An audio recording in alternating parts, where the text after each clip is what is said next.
evitar el cuero cabelludo. Y en estas lesiones la característica es que pueden llegar a reproducir el patrón del objeto que la causa y se llamarían abrasiones con patrón.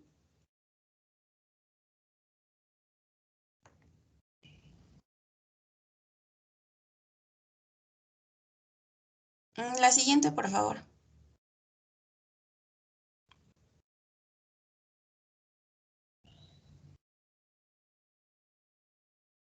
Bueno, la siguiente lesión es una contusión y esta va a ser una lesión por contacto contundente. Aquí la forma y el tamaño del instrumento no se van a reproducir en el cuero cabelludo por la difuminación de los márgenes y la presencia del cabello. Y bueno, los hematomas que se causen en cráneo pueden gravitar alrededor de los ojos y causar ojos morados o hematoma periorbitario. Y bueno, aquí vamos a tener a la fascia superficial, va a haber una hinchazón localizada y en las contusiones profundas en la gálea aponeurótica, bueno, estas van a ser difusas por la gravedad y por los tejidos aponeuróticos laxos. La siguiente, por favor.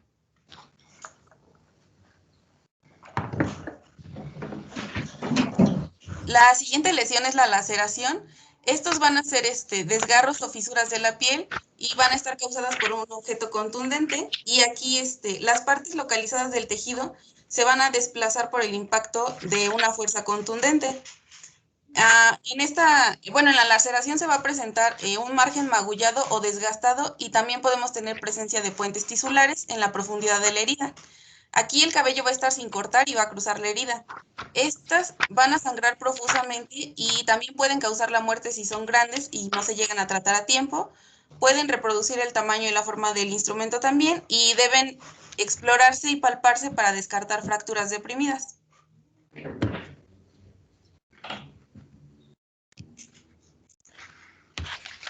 La siguiente herida, herida del cuero cabelludo es abulsión.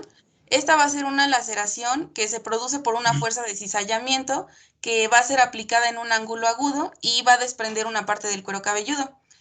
Y aquí, si la fuerza es extensa, la abulsión va a progresar hasta los límites de la gálea, en las crestas supraorbitarias y en la línea nucal. También, esta sí puede provocar una pérdida de sangre que puede ser potencialmente mortal.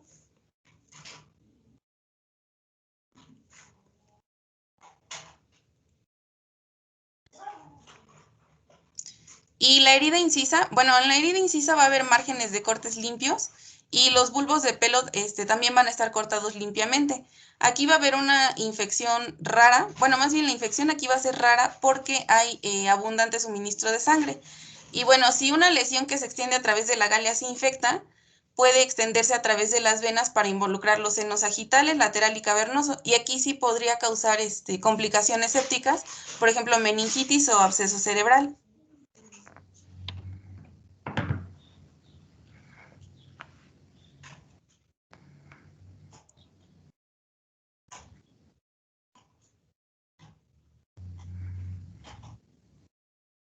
La siguiente, por favor. Bueno, el manejo de las heridas de cuero cabelludo va a ser inicialmente realizar una limpieza e irrigación para retirar los cuerpos extraños que pueda haber y con esto reducir la infección. También tenemos que limitar el desbridamiento de los bordes cutáneos y bueno, vamos a utilizar un anestésico, pero si la infiltración del anestésico local distorsiona la anatomía o dificulta observar el alineamiento de los bordes, también podemos aplicar bloqueo nervioso regional. La siguiente, por favor. Bueno, vamos a realizar primero una valoración dirigida en busca de lesiones intracraneales antes del tratamiento definitivo. Aquí puede llegar a ser necesaria la presión directa o pinzamiento de los vasos para controlar la hemorragia y tener mejor visibilidad. Y lo que vamos a hacer pues es inspeccionar la herida y palpar con un dedo para determinar la profundidad y para identificar lesiones de la gálea o fracturas deprimidas, como ya les había mencionado anteriormente. Siguiente, por favor.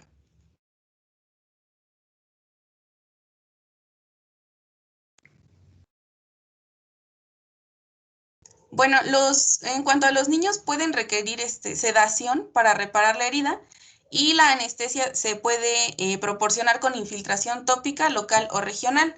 En cuanto a la tópica, tenemos como ejemplos la lidocaína, epinefrina o tetracaína, y esta va a ser la anestesia adecuada en casi 50% de los pacientes y va a reducir el dolor de la inyección de anestésicos locales.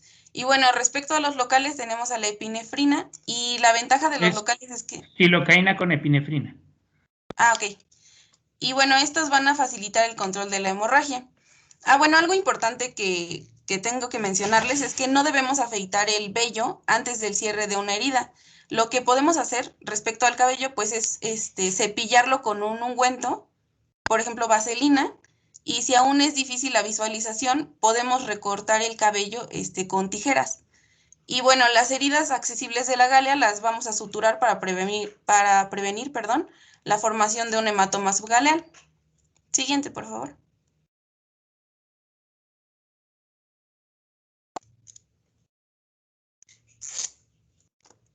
Bueno, el cierre de las heridas, lo que vamos a hacer es aproximar las aponeurosis epicraneales. Esto se va a realizar con puntos de sutura absorbible y después vamos a cerrar los bordes del músculo y de la aponeurosis también con puntos de sutura absorbible. Y esto vamos a hacerlo para evitar que se deprima más la cicatriz. Después vamos a cerrar la piel con grapas o también podemos utilizar puntos separados con suturas de nylon. Y bueno, aquí es indispensable que alineemos bien la ceja, las arrugas transversales de la frente y la línea del cabello y de la piel cabelluda para que pues no quede ahí todo desalineado. Y vamos a colocar al final un apósito que ejerza presión alrededor de la cabeza para poder cerrar algún espacio muerto, favorecer la hemostasia y evitar la formación de hematomas. Lo vamos a dejar aproximadamente 24 horas. Siguiente, por favor. Y bueno, también podemos utilizar una técnica que es el trenzado de cabello. Aquí se va bueno, la característica es que va a combinar la posición del cabello con el uso de un pegamento ístico. Lo que vamos a hacer es tomar 4 o 5 cabellos del extremo opuesto de la herida, los vamos a unir, a torcer y a fijarlos con una gotita del pegamento. Y bueno, aquí vamos a requerir que los bordes de la herida se aproximen con poca tensión. Y si tenemos defectos avulsivos donde el pericráneo esté intacto y no sea posible el cierre primario, lo que se realiza pues va a ser un injerto de piel de espesor parcial. Y si hay huesos craneales expuestos con grandes defectos avulsivos, pues ya vamos a indicar cubrir con procedimientos de colgajo. Siguiente, por favor.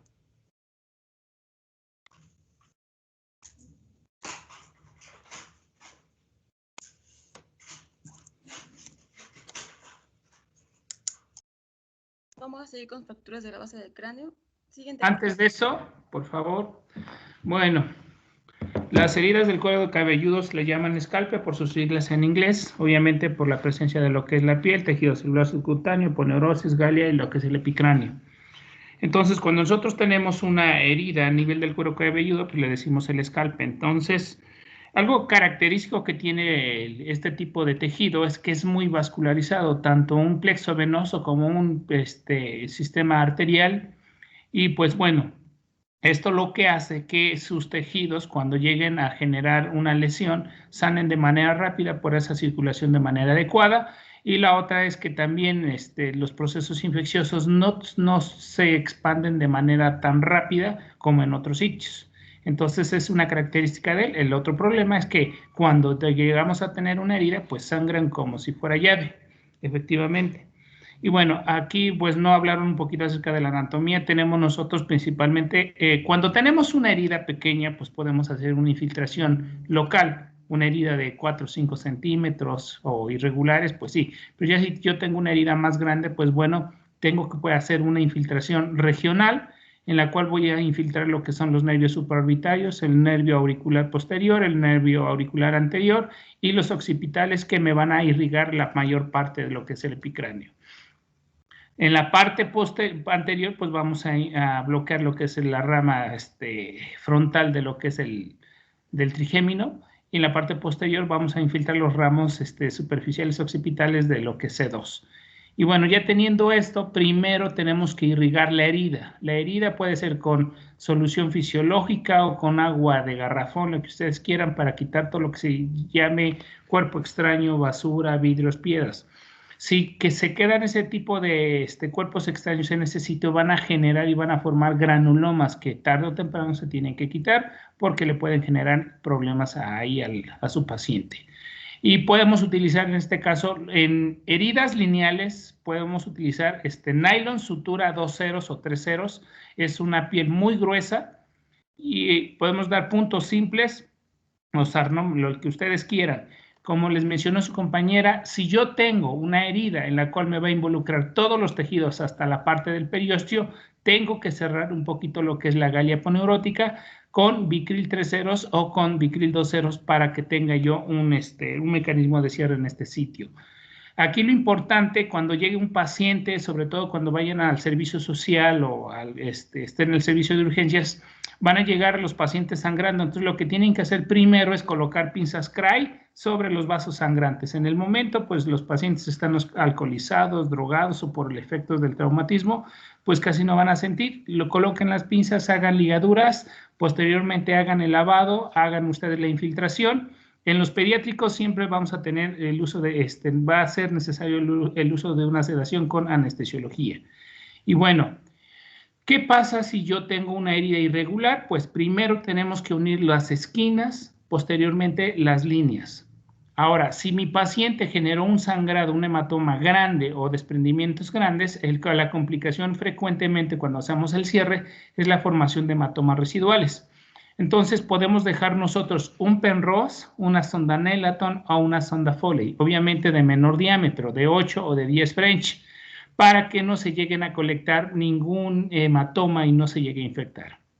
Ahora, si yo tengo una herida contusa a nivel subgaleal, bueno, es frecuente que los pacientes lleguen a tener el traumatismo, hacen el hematoma. Si el hematoma no está comunicado al exterior, no va a haber ningún problema. Se va a reabsorber en cuestión de semanas. Aplicación de hielo, colocar vendaje y nada más. Si ustedes intentan fusionarlo, van a inocular bacterias y esto se va a infectar. Entonces, podemos utilizar un fibrinolítico. Afuera, pues tenemos varios medicamentos para deshacer el coágulo. Y pues algunas veces los pacientes pueden llegar a tener bilirrubinas de tipo indirecto más altas que la directa, precisamente por los hematomas. El sistema de drenaje, si ustedes están en un hospital, pueden colocar un Drenovac de 1/8 o un Beck en el sitio. Son sistema de drenaje con aspiración negativa y pues bueno, eso a ese paciente le va a ayudar para que no formen hematomas. Antibióticos siempre es para cocos gram positivos, para estafilococo aureus y para streptococo. Entonces, esos son los medicamentos que utilizamos. Pueden ustedes utilizar lo que es bacitracina o mupirocina en las heridas para ayudarles un poquito, sobre todo en aquellas heridas donde hubo material o excremento que estuvieron muy sucias, y para evitar el riesgo de infección, pues utilizamos tanto local como sistémico. ¿Preguntas con respecto a esto? Hola, hola. Entonces, no, doctor. ¿Todo quedó bien en el manejo Doctor, de heridas? Sí. Ajá, y adelante. ¿Cuántos días son de antibiótico? Podemos darle de 7 a 10 días. El retiro de puntos Ok. siempre se los recomiendo en 10 días. Supongamos que yo tengo pérdida de piel cabelluda de 2 centímetros y ya al momento de afrontar la herida no me da, tenemos que hacer disección sobre la aponeurosis, hacer disección con Kelly o con tijeras para que me libere un poquito ¿cómo se llama? El cuero cabelludo y me den los bordes. Si queda muy tenso puede necrosarse, aunque tenga muy buena circulación, pues va a sufrir esa piel. Entonces tenemos que disecar a los lados para que me vaya liberando parte de piel cabelluda. Adelante. Doctor. Sí, adelante. Bueno, a mí no me quedó claro. En la herida contusa subgalear, entonces, ¿cuál era la diferencia del manejo si estaba o no comunicada exterior? Si no está comunicada, solamente le vas a dar analgésicos y aplicación de hielo local cada 4 horas por 15 minutos. Si la herida está así. Ahora, si tú intentas aspirarle para drenar el hematoma, vas a inocular bacterias y se te va a infectar y te va a hacer un absceso. Entonces, en este tipo de pacientes, pues a lo mejor, si le das antibiótico, a lo mejor corre el riesgo de que no, pero es muy seguro que se llegue a infectar. Entonces, normalmente hematomas muy pequeños no los drenamos. Si es un hematoma de mayor volumen, pues sí les va a dar problema, porque acuérdense ustedes que la sangre irrita mucho los tejidos y los pacientes se van a quejar de dolor por irritación de las fibras nerviosas. Si es muy grande tu hematoma, pues sí se tiene que drenar con un sistema de drenaje, el cierre por planos y se acabó. Gracias, doctor. ¿Sí? ¿Alguna otra pregunta? Doctor, ¿la herida tiene que estar cubierta todo el tiempo? Pues a lo mejor en el momento solamente colocamos una escapelina para que le haya un poquito para que haya presión sobre los vasos, en este caso, y no haya ningún problema, pero pues si es una herida pequeña, algún procedimiento que ustedes hicieron en el consultorio, pueden solamente aplicarle clorafenicol o mupirocina o Bactroban y sin cubrirla. No se va a poder pegar la gasa ni nada, solamente vendaje. Gracias, doctor. Sí, adelante. ¿Qué más? Bueno, continuamos con fracturas. Perdón. Adelante, Guadalupe. Doctor, la siguiente, por favor. Bueno, como su nombre lo dice, las fracturas de la base del cráneo van a ser una rotura en los huesos de la base del cráneo. Estas van a ocurrir en 3.5 a 24% de los pacientes con alguna lesión en la cabeza, y el Banco de Datos de Coma Traumático, al realizar una serie prospectiva de lesiones graves en la cabeza, informó que el 25% de estos pacientes tenía fracturas en la base del cráneo. Siguiente, por favor.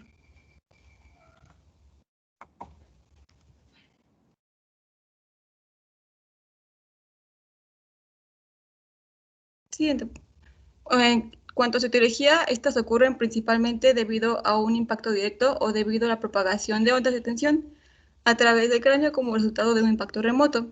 Estas también ocurren como consecuencia del impacto en los huesos faciales y, bueno, la base del cráneo va a ser propensa a fracturarse en ciertos sitios anatómicos como van a ser el seno esfenoidal, el foramen magnum, la cresta temporal petrosa y la porción interna de las alas esfenoidales. Siguiente, por favor.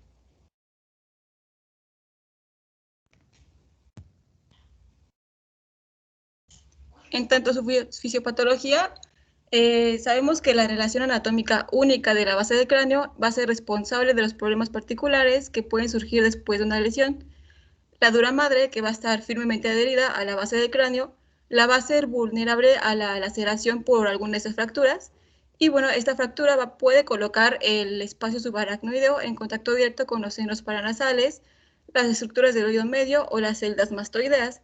Esto va a proporcionar una vía para la fuga de líquido cefalorraquídeo, infección, ya sea meningitis o la formación de abscesos o la formación de una fístula persistente.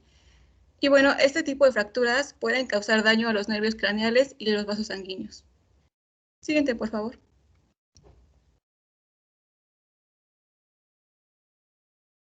Repasando un poco la anatomía, tenemos a la superficie endocraneal, o sea, la parte interna de la base del cráneo, que va a constar de la cavidad craneal sobre la que va a descansar el cerebro, y la superficie exocraneal o externa. La base del cráneo va a estar compuesta por 5 huesos, que van a ser el frontal, etmoides, esfenoides, los temporales y el occipital. La parte anterior o la superficie exocraneal va a estar formada por el hueso cigomático, hueso maxilar y los huesos palatinos.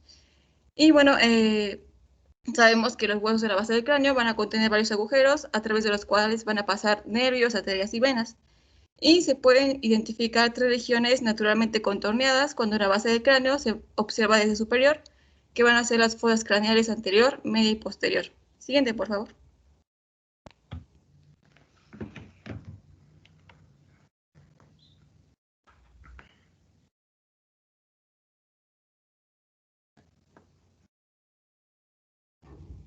La fosa anterior va a estar formada por el hueso etmoides, el esfenoides y el frontal. Esta va a estar limitada anteriormente por el hueso frontal y la pared posterior del seno frontal. Posteriormente va a estar limitada por el ala menor del esfenoides y las partes laterales van a formar el techo de las órbitas. La parte media o central va a estar formada por la crista Galli. Es importante mencionar que el 70% de las fracturas de la base del cráneo se van a producir en esta fosa. Siguiente, por favor.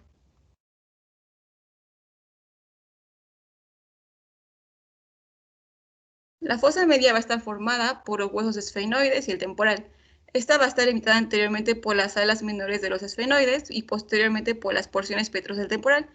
Aquí el 20% de las fracturas de la base del cráneo van a ocurrir. Y la base del cráneo posterior va a estar formada por el occipital. Está limitada anteriormente por las paredes posteriores de las porciones petrosas del temporal y posteriormente por los surcos de los senos transversales, y va a incluir a la superficie posterior del clivus, la parte condilar del hueso occipital y la superficie posterior del hueso temporal petroso superior. Y el 10% de las fracturas restantes van a ocurrir aquí. Siguiente, por favor. Iniciando con el cuadro clínico, las fracturas anteriores van a incluir fracturas de la pared posterior del seno frontal, el techo de las celdas etmoidales anterior y posterior, la unión cribiforme etmoidal y el techo orbitario. Estos pacientes van a presentar rinorrea del líquido cefalorraquídeo, equimosis periorbitaria bilateral o aspecto de mapache u oso panda, como se puede observar en la imagen superior. Van a presentar anosmia y daño a los nervios ópticos y al contenido orbitario. Siguiente, por favor. Bueno, ahí antes de eso, acuérdense que el cuadro clínico va a depender de la característica de la fractura. Si yo tengo una fractura del lado derecho, del lado izquierdo o una fractura transversal. Entonces ya vimos los orificios principalmente. Podemos llegar a tener zonas de anestesia a nivel supraorbitario, podemos encontrar la presencia de lo que es el edema periorbitario por la fractura de lo que son las arterias y venas oftálmicas de la hendidura esfenoidal.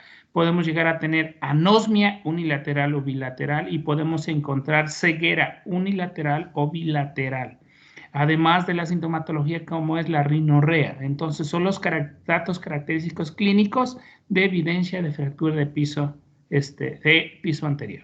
Podemos encontrar enfisema subcutáneo, adormecimiento de la región frontal, que puede ser de ambos lados, edema preorbitario sino de mapache, rinorrea, anosmia, ceguera, que puede ser uni o bilateral, por la presencia de los orificios. Esto es lo que más me interesa, acuérdense. Cuando yo les pregunte datos clínicos de fractura de piso anterior, ya ustedes me van a decir, bueno, este y este. Y acuérdense ustedes mucho de la anatomía, sobre todo de los nervios. Adelante. Sí. Siguiente, por favor. Bueno, los agujeros etmoidales anterior y posterior se van a localizar en la cara superior del etmoides en la sutura frontoetmoidea. Y el cizallamiento de las arterias que atraviesen estos agujeros puede resultar en la formación de un hematoma orbitario. El canal óptico, por su parte, se va a colocar más atrás y va a ser menos común que las líneas de fractura lo distorsionen. Sin embargo, el edema local dentro de este canal o los fragmentos óseos libres pueden provocar una alteración del plexo vascular del nervio óptico, lo que conduce a la formación de una ceguera temporal permanente. La fuga de líquido cefalorraquídeo va a ser de gran importancia debido a la asociación de meningitis, abscesos o la formación de una fístula persistente. Además, puede ocurrir que una fuga se detecte por primera vez varios días o semanas después de traumatismo. Esto es debido al hecho de que esta fuga puede estar inicialmente oculta en la secreción nasal sanguinolenta, por ejemplo, de las fracturas faciales. En este caso, vamos a observar el signo del halo o del anillo. Este signo ha sido descrito por la disposición característica que toma la sangre y el líquido cefalorraquídeo sobre las sábanas o sobre una gasa manchada. La sangre permanece en el centro y el líquido cefalorraquídeo, que va a ser menos denso, se va a desplazar concéntricamente. Además, bueno, encontramos que la asociación con anosmia y sabor salado en la boca va a ser muy sugerente de ese tipo de fracturas. Siguiente, por favor.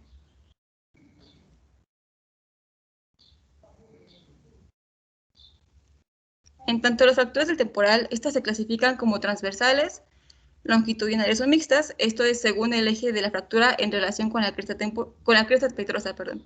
Aproximadamente del 80 al 90% son longitudinales, del 10 al 20% son transversales y del 8 al 10% son mixtas. Una fractura longitudinal generalmente va a correr paralela al conducto auditivo externo a través del oído medio, anterior a la cápsula óptica y paralela al borde petroso, que se extiende hasta el foramen oval. Y esta suele resultar de golpes laterales en el temporal o parietal. Y las fracturas transversales van a correr perpendiculares a la cresta petrosa desde el margen del foramen magnum a través de la pirámide petrosa, a menudo incluyendo el conducto auditivo interno y hacia el agujero espinoso o lacerum. Estas se asocian a menudo con golpes en el frontal u occipitales, y la fractura mixta tiene elementos de ambos tipos. Siguiente, por favor.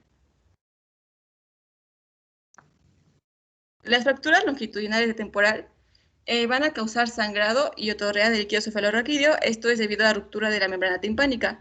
Pueden provocar también hemotímpano, la formación de un escalón óseo en el conducto auditivo externo, equimosis retromastoidea o también llamada signo de Butler, que podemos ver en la parte superior, la pérdida de audición conductiva o hipoacusia de transmisión, y esto es debido a la ruptura de la cadena osicular, y en aproximadamente un 20-30% de los pacientes se va a presentar parálisis del nervio facial, generalmente debido a daño al ganglio geniculado.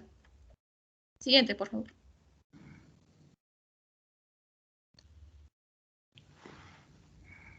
En el caso de las fracturas transversales, tenemos que el vértigo, la hipoacusia neurosensorial grave y el nixtagmo suelen estar presentes. Esto es debido a la rotura del conducto auditivo interno. Y aproximadamente el 50% de los pacientes presentan parálisis facial con el nervio usualmente lesionado en el ganglio geniculado o en el segmento superior a la ventana oval. Siguiente, por favor.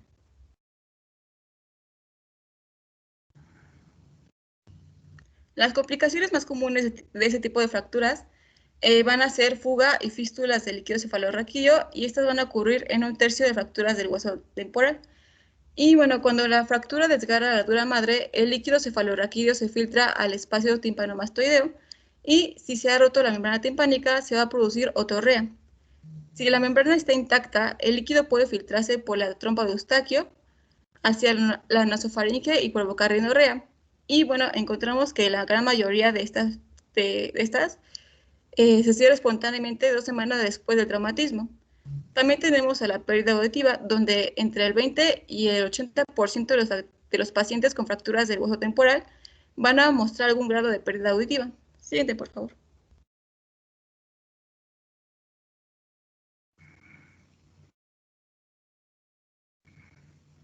También encontramos a la disfunción vestibular. Esta por lo general varía desde mareos no específicos transitorios hasta vértigo episódico con nistagmo, que se presenta desde varias semanas hasta meses después. Esto se ha atribuido a una conmoción cerebral vestibular y generalmente va a ser autolimitado, sin secuelas permanentes. Sin embargo, el traumatismo también puede llegar a producir un vértigo posicional paroxístico benigno y desarrollo de hidropesia del saco endolinfático.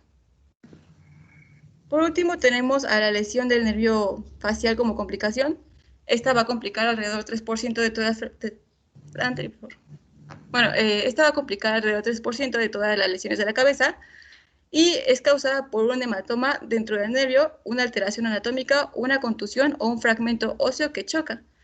Y la evaluación clínica y las pruebas electrofisiológicas, por ejemplo, una electroneurografía, deben realizarse periódicamente para determinar el momento de aparición de la debilidad facial, es decir, si esta es inmediata o retardada y si la lesión va a ser parcial o completa.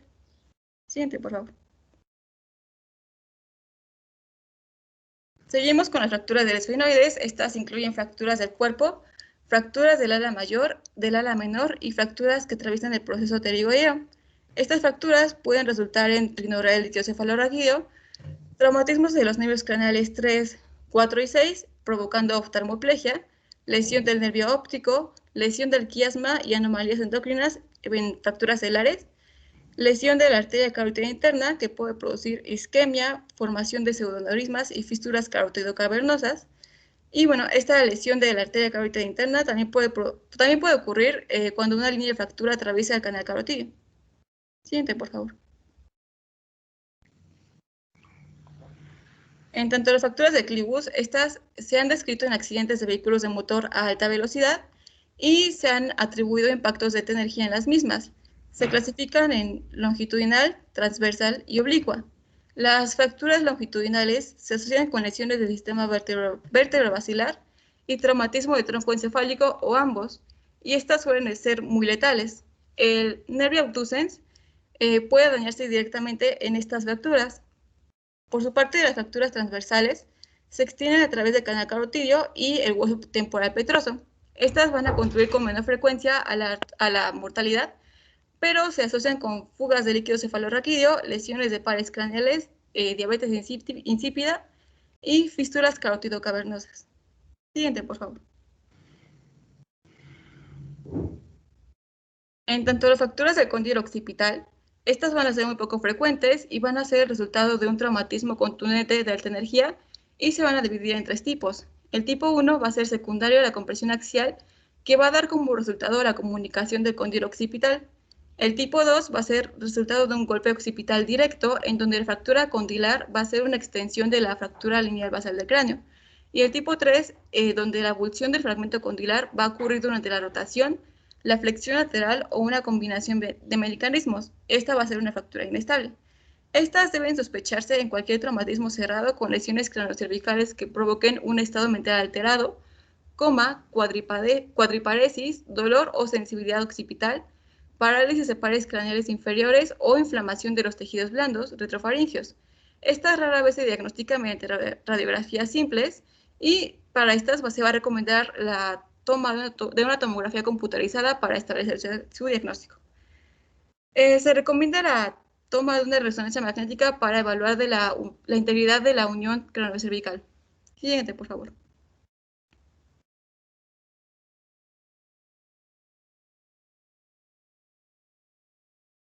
Por último, vamos a hablar un poco de aerosol y pneumocefalia.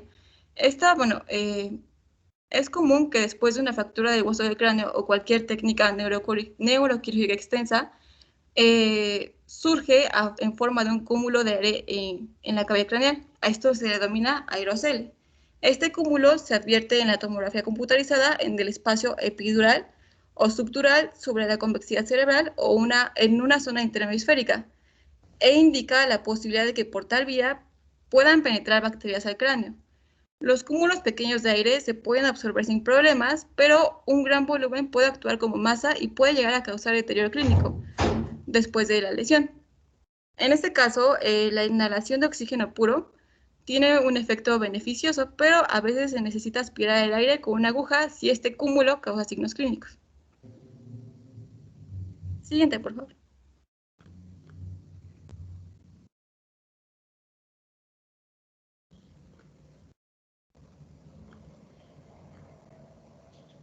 Vamos a seguir con el diagnóstico.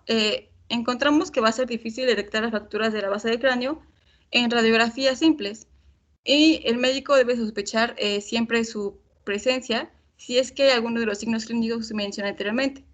Y las modernas tomografías computarizadas van a proporcionar una mejor detección y resolución incluso de pequeñas fracturas, a diferencia de la radiografía sin mayor exposición a la radiación. Siguiente, por favor.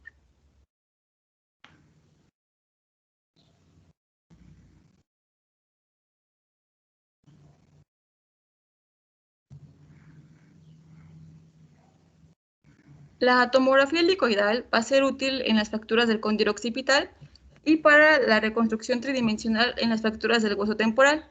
Además, pueden proporcionar información útil en otras fracturas de la base del cráneo.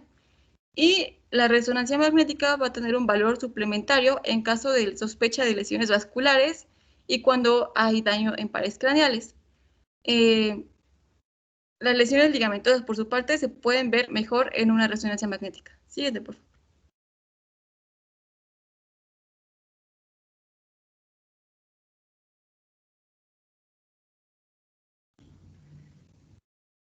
Los hallazgos indirectos que nos pueden sugerir una fractura de la base del cráneo van a incluir el neumoencéfalo que vimos anteriormente, en ausencia de una fractura abierta de la bóveda craneal y la presencia de un nivel hidroaéreo dentro u opacificación de los senos paranasales.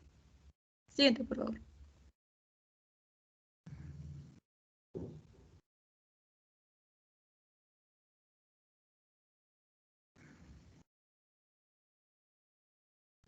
En cuanto al tratamiento, en el caso de una fractura etmoidal, tenemos que la mayoría de las fugas agudas del líquido cefalorraquídeo se van a detener espontáneamente dentro de los 10 días posteriores a la lesión, pero el uso de drenaje lumbar puede aumentar aún más la tasa de curación. La persistencia de fugas de este líquido, más allá de los 10 días, la fuga recurrente, un episodio de meningitis y neumocefalia van a ser indicaciones para una intervención quirúrgica. La cisternografía por tomografía o por resonancia magnética se realiza para localizar con precisión fístulas, seguida de la obliteración de la misma mediante un injerto de parche dural o un injerto de grasa. Con respecto a la lesión del nervio óptico, encontramos que no hay diferencia en la mejora de la visión en pacientes tratados con descompresión quirúrgica versus métodos no quirúrgicos, esto es la administración de esteroides y el manejo expectante. Y la descompresión quirúrgica va a estar indicada para el deterioro documentado de la visión, que inicialmente era buena después de un traumatismo craneoencefálico, especialmente en el caso de hematoma retrovulvar y dislocación de fragmentos óseos documentados por tomografía o por resonancia magnética en órbita. Siguiente, por favor. En el caso de la fractura temporal, la mayoría de los pacientes pueden tratarse de forma conservadora. La mortalidad en el contexto de una fractura de este tipo suele deberse a una lesión asociada, como un traumatismo craneal cerrado, una lesión abdominal o torácica, y la mortalidad también puede deberse en raras ocasiones a complicaciones tardías de la fractura, como la meningitis. En el caso de la fuga del líquido cefalorraquídeo, como tratamiento conservador se utiliza reposo en cama, elevación de la cabeza a 30 grados, ablandadores de heces y en ocasiones restricción de líquidos. Aquí el drenaje subaracnoideo lumbar va a ser útil. Y la terapia quirúrgica va a estar indicada en fístulas persistentes, o sea que dure más de 2 semanas, neumocefalia persistente o agrandada y meningitis. Y mediante un abordaje subtemporal, extradural o intradural, la dura madre puede cerrarse o más comúnmente se puede colocar un injerto sustituto de la dura madre. Siguiente, por favor.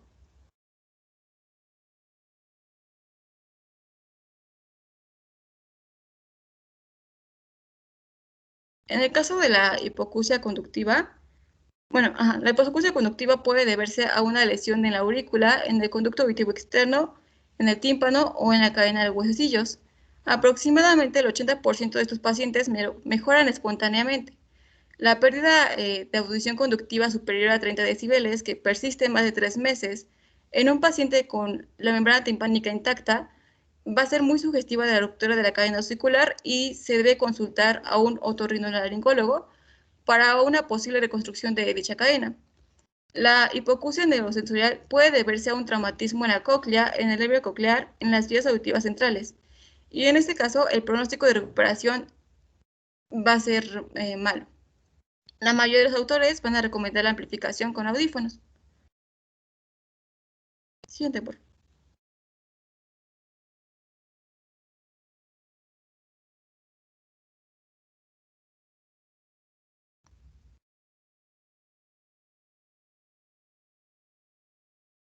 En el caso de la disfunción vestibular, la electronistagmografía o la resonancia magnética pueden ser valiosas en el estudio de un paciente con disfunción vestibular postraumática, esto es para identificar o excluir una lesión central. En el caso de la fuga de perilinfa del oído interno al medio, o también llamada fístula perilinfática, esta puede causar pérdida auditiva y disfunción vestibular. En este caso va a ser necesaria la exploración quirúrgica y la reparación de dicha fístula con material de músculo, grasa, material autólogo o un aloinjerto. Siguiente, por favor. En el caso de la lesión del nervio facial, aproximadamente el 90% de los pacientes con aparición tardía de parálisis facial o aquellos que tienen debilidad parcial se van a recuperar por completo de forma espontánea. Por lo tanto, en estos pacientes está indicado un tratamiento conservador que incluya corticosteroides orales a corto plazo. La intervención quirúrgica va a estar justificada en pacientes con una lesión penetrante o en quienes la tomografía demuestre un canal del falopio obviamente discontinuo con parálisis facial completa inmediata. En el caso de la parálisis facial tardía, si la electroneurografía desciende a menos de 10% del grado contralateral, se puede considerar la descompresión quirúrgica. Y también tenemos que la eliminación de hematomas y fragmentos óseos va a facilitar la regeneración nerviosa. Las contusiones graves o los nervios rotos van a requerir la resección de la porción dañada con anastomosis de extremo a extremo. Siguiente, por favor. En el caso de una fractura esfenoidal, en la rinorrea del líquido cefalorraquídeo, esta se va a tratar como una fractura de base anterior y además la reparación se puede realizar por vía transesfenoidal. En el caso de la endocrinopatía, esta generalmente responde al reemplazo hormonal.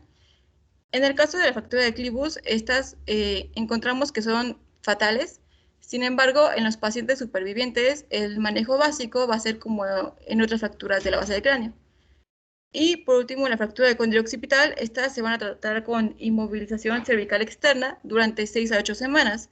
Sin embargo, las lesiones de tipo 3, que implican la rotura total de los ligamentos, se tratan mejor con una artrodesis occipitocervical posterior. Siguiente, por favor.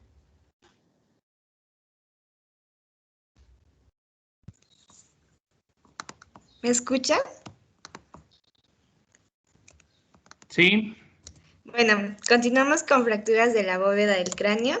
Y bueno, como definición Como tenemos ves, la que... dejamos para mañana, ¿eh? Ok, Para sí, que está no, bien. ya es la hora.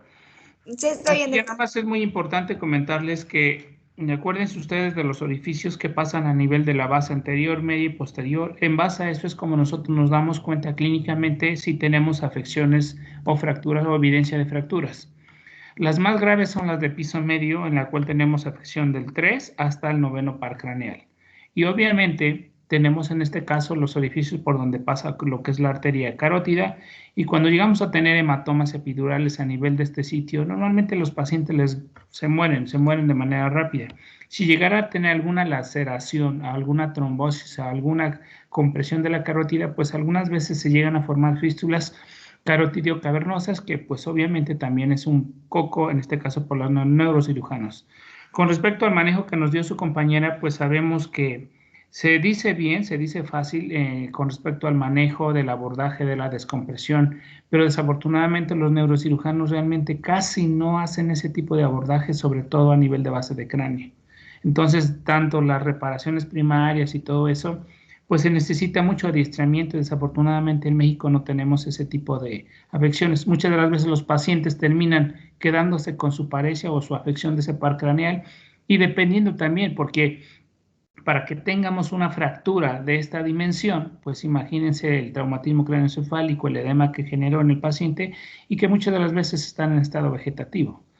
Y pues bueno, en México nos falta mucho lo que es el apoyo financiero para lo que es el manejo, y en este caso un entrenamiento en el manejo de este tipo de pacientes es muy, pues casi no lo hay. Entonces muchas de las veces se quedan con las secuelas de forma permanente. Entonces las de fosa posterior solamente vamos a encontrar la afección de lo que es el 9º al 12º par craneal. Y pues bueno, en este caso las que se van a complicar sobre todo es cuando tenemos choque medular o tenemos alguna compresión de lo que es a nivel vulvar o a nivel occipital, y que normalmente se resuelven con tracciones, además de que no hayan quedado con secuelas de forma permanente.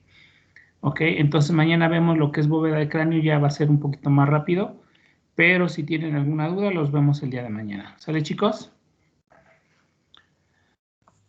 Sí, doctor, gracias. Bueno, nos vemos. Gracias. Es muy importante que se aprendan orificios de base de cráneo, anterior, medio y posterior. En base a eso, saben ustedes dónde se encuentra la fractura.